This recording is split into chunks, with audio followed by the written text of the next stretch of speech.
what's happening? So we're back at Neah Bay, doing some spearfishing over the holiday weekend, and to be honest with you, it's been kind of a shit show. On the way here, I was towing Duncan's boat, the old Jezebel, and the wheel fell off just south of Forks. So had to leave the boat there on the side of the road, and he was able to get it towed to Clown Bay and get it repaired, so we were able to use the boat yesterday.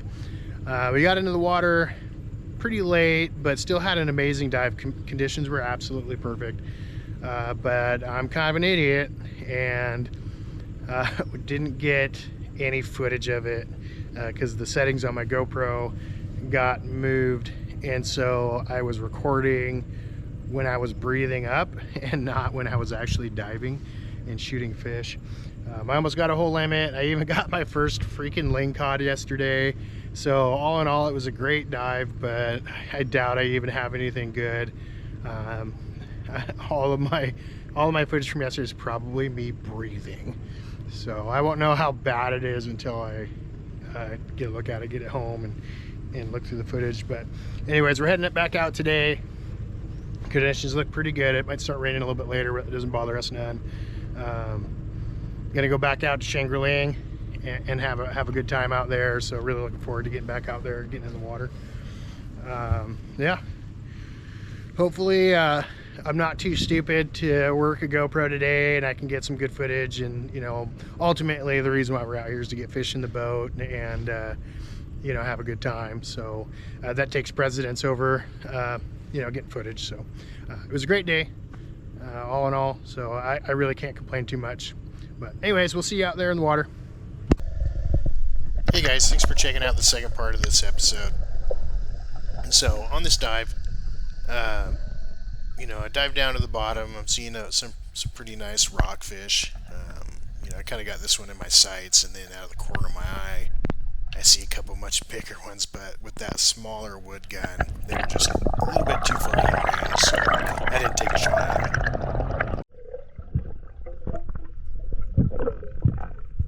On this clip, Duncan's kind of moving his way through these kind of cracks in the rock formation on the bottom. This is actually really close to where Patrick shot a really nice lingcod on our last trip out here. We'd kind of decided to stay in the kelp forest area because in this spot, kind of like I said before, it kind of protects us from the current. This was probably about an hour before slack tide, so the current was absolutely ripping. But we weren't really seeing a whole lot of fish, so we ended up not sticking around here too long.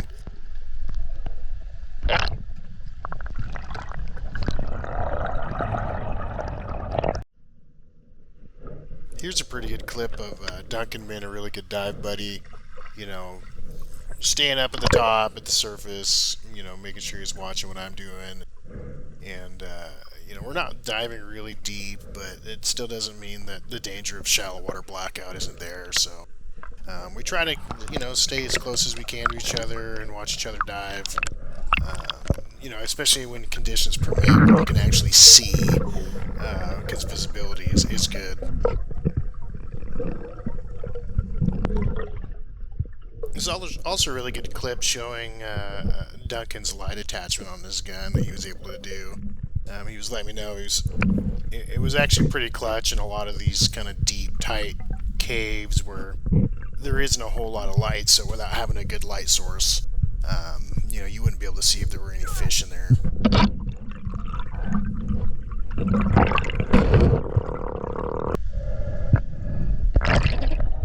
During this dive, I decided to go check out the cave where Patrick's big lingcod was hanging out last time we were here. And it's actually right here. I kind of looked down in it. That lingcod was actually sitting right in this hole when we spooked him out of there. Then Patrick was able to shoot him. And then right here, you can't really see it, but I actually see a lingcod hanging out in this little cave. And right before I pulled the trigger on that gun, it moved, so I wasn't able to get him, which was kind of a bummer. But, you know, it is what it is. Sometimes you miss them. So this clip really showcases how great this light attachment is that Duncan's got on his roller gun.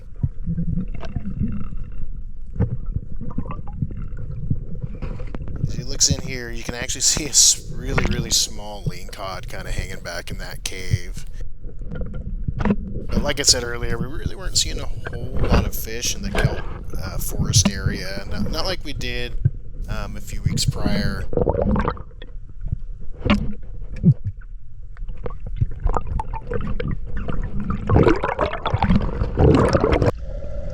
So this was a pretty interesting dive. So I dive down and I immediately see a surf perch.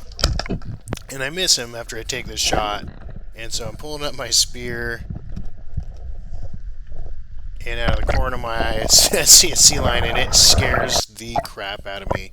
And I don't know what it is, but whenever you see something moving around in the water that you weren't expecting, your brain immediately goes shark. So, yeah, I about crapped my wetsuit on that one. It scared the crap out of me.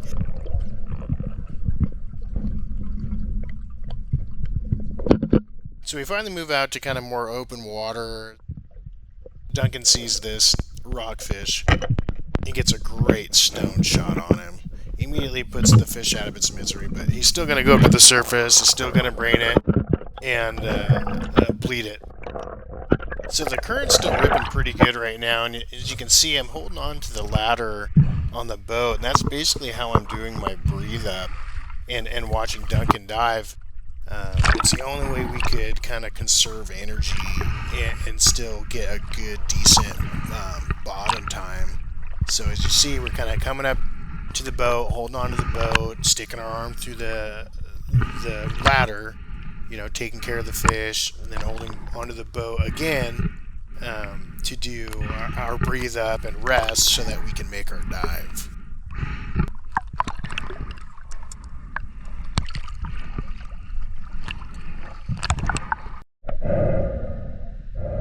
So at this point in time, we'd been in the water for a couple hours, and I still hadn't gotten a fish on the stringer, so I kind of had the mentality on this dive that I was just going to try to get something on the stringer, get on board. So as I get down there, I line up on a pretty nice rockfish here, able to get a good shot on him, and get him back up to the surface, get him on the stringer.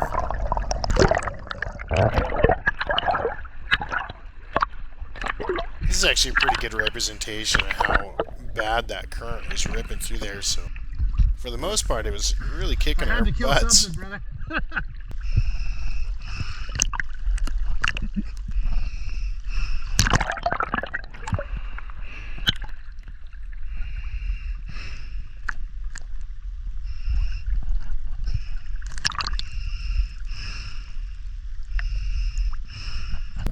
So this is a pretty cool technique. So obviously you can see Duncan drops a spoon, you know, down to the bottom and then kind of follows it down. He's had a lot of success with this, so I highly recommend trying it out if you get a chance.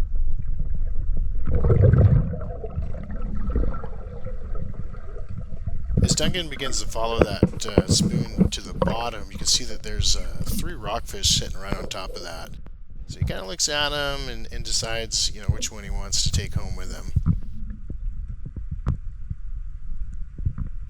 He kind of picks out the biggest one in the group and takes another beautiful stone shot on that black rockfish there.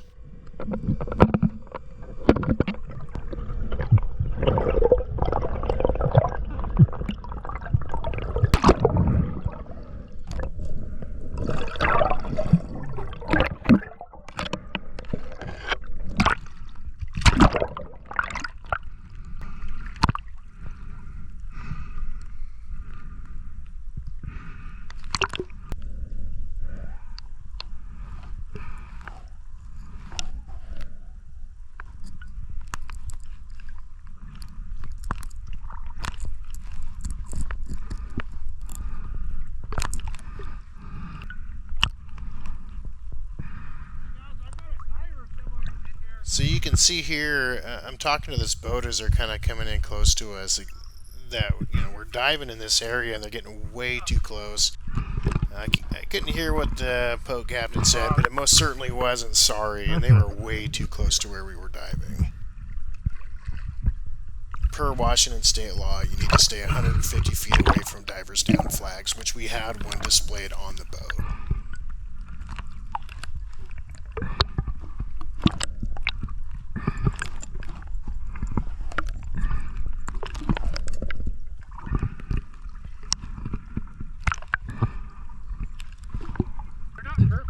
Here's an even better shot of how close that boat came to us. He's definitely inside that 150 feet. Here's a great shot of Duncan coming up from the bottom, fish in hand.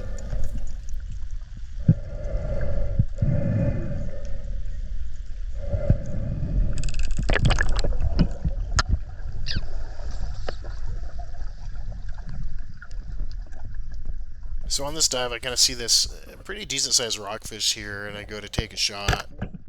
And obviously I'm too stupid to hit that fish at like 5 feet away, which is kind of something that's reoccurring on this dive, which you guys will see in the future. Here's another great clip of Duncan doing the spoon technique.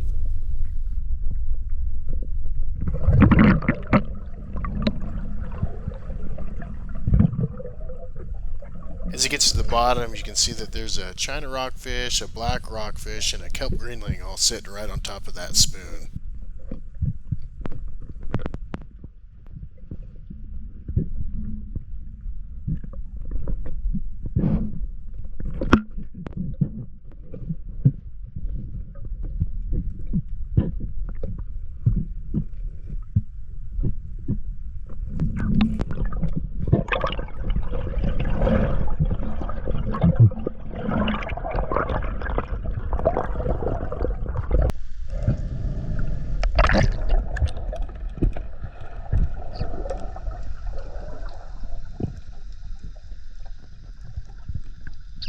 In this clip, I kind of immediately see this kelp greenling, and it was decent size, but I ended up spooking it off, so I get to the bottom and just kind of start scanning around looking for another fish. I pick up this black rockfish, and I'm able to secure one more fish for the stringer.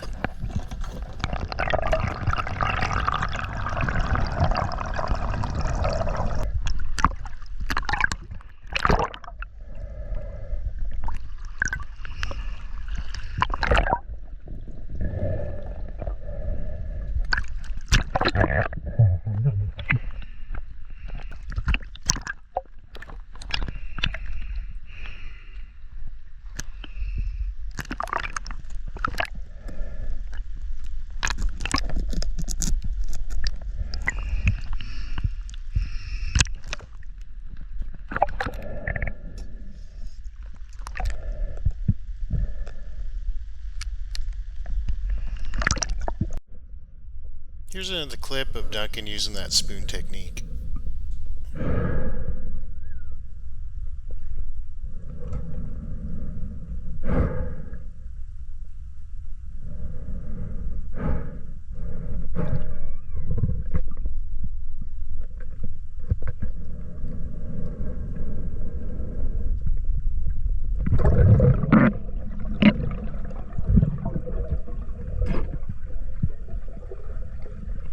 As he gets to the bottom, you can see it did attract one black rockfish, but that was just about it.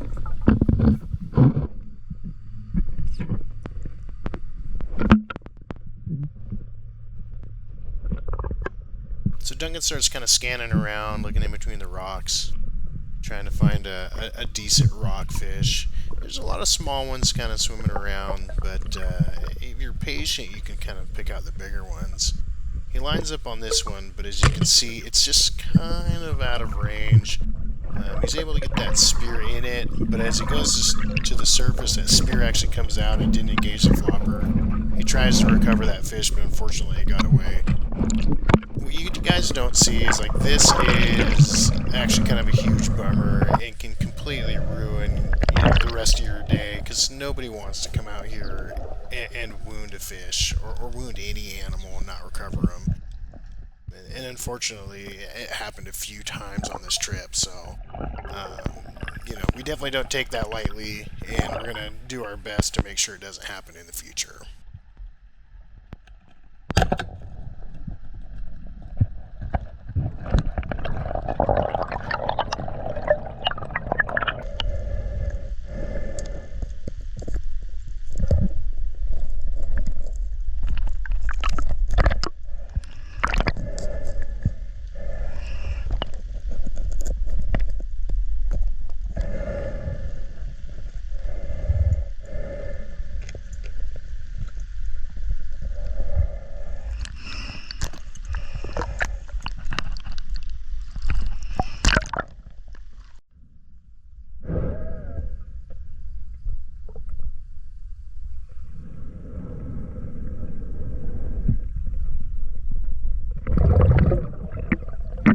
So Duncan decides to put the spoons away because they weren't working as good this time as they have before.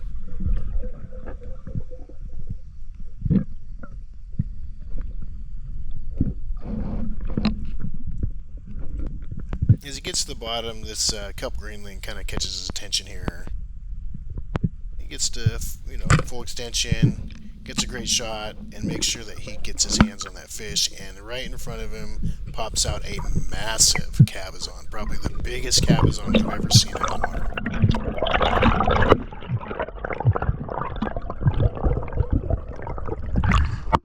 Dude, there's a huge cabezon below me.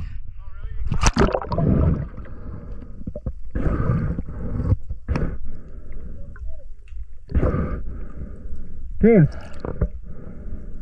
Oh my God. He's under this rock pile, dude. I shot this greenling and he came by and just buzzed me. He's fucking enormous. He's the biggest cabezon I've seen in my life, by far. Oh, really? So I get over to Duncan, you know, to see if we can't find this thing, and I lose my whole stringer of fish. Thank God Duncan was there and saw it, was able to recover my whole stringer. I was tying it on with some, you know, 550 cord for stupid reasons. Nice fucking catch, bro. And thank God he was able to recover all those fish, because I probably wouldn't have noticed that they were gone for at least a couple of minutes. All my fish. Some nice ones on there, too. Yeah, for sure. You hold this gun. So we were able to get that stringer secured back on and did a couple of dives on that where we saw that cabezon, but we weren't able to locate him, unfortunately, but he was a very nice fish.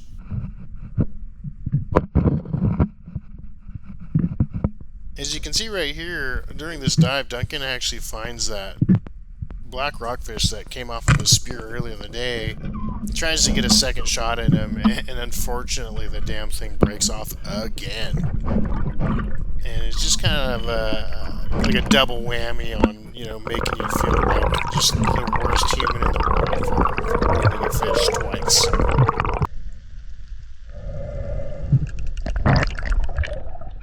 So this is by far my least favorite dive of the whole trip. You know, I get down to the bottom, you know, I see a pretty nice black rockfish, kind of catches my attention, but I decide not to take him. As I look up, I see a lingcod, and I put my spear in him, and it bounces off the rock behind him, doesn't engage the flopper, and that fish was able to swim off. This was such a huge bummer because I had just shot my first lingcod the day before, and it wasn't a very big lingcod, so I was, you know, once I saw that one, I got really excited because it would have been a more respectable fish. I was able to shoot a decent sized lingcod for my last dive of the day, but unfortunately my GoPro was dead, so I wasn't able to get any footage of it, but I'll put a picture up on the video.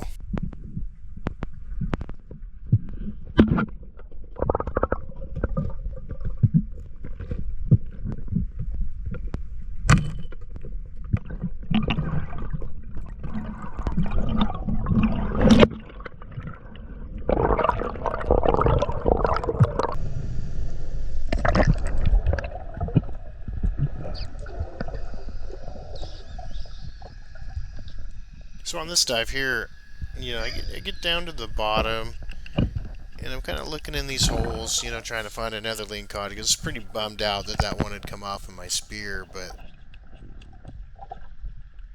I see this really nice rockfish kind of, you know, in the distance there. I was able to get a great shot on him.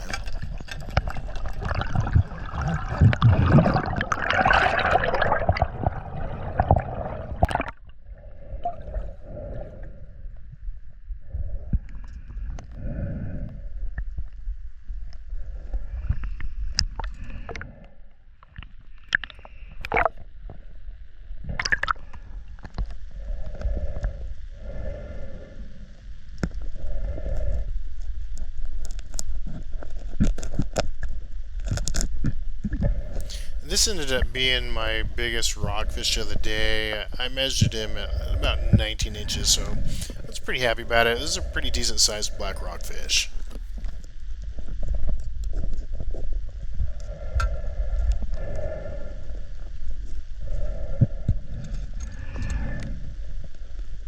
Concludes our Neah Bay trip.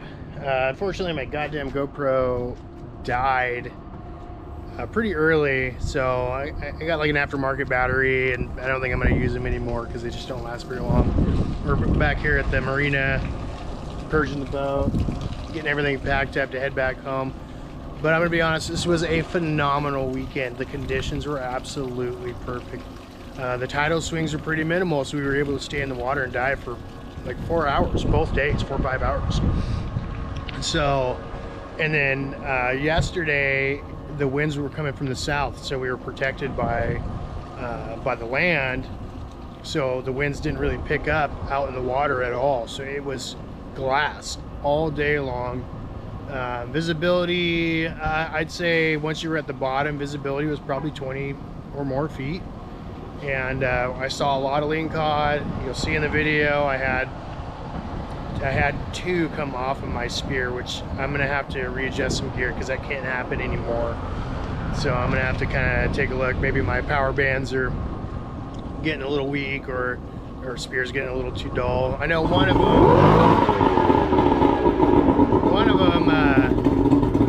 it came off because the flopper didn't engage. So I don't know. I'm gonna have to do some adjusting because it definitely can be wounding fish. It's like that's the last thing we want to do, but unfortunately it does happen. So yeah, all in all, phenomenal trip. This is so good. You know, I was able to bring my wife and my daughter out here, which was an absolute treat. Anytime I can have my family involved in what I'm doing, I'm about it.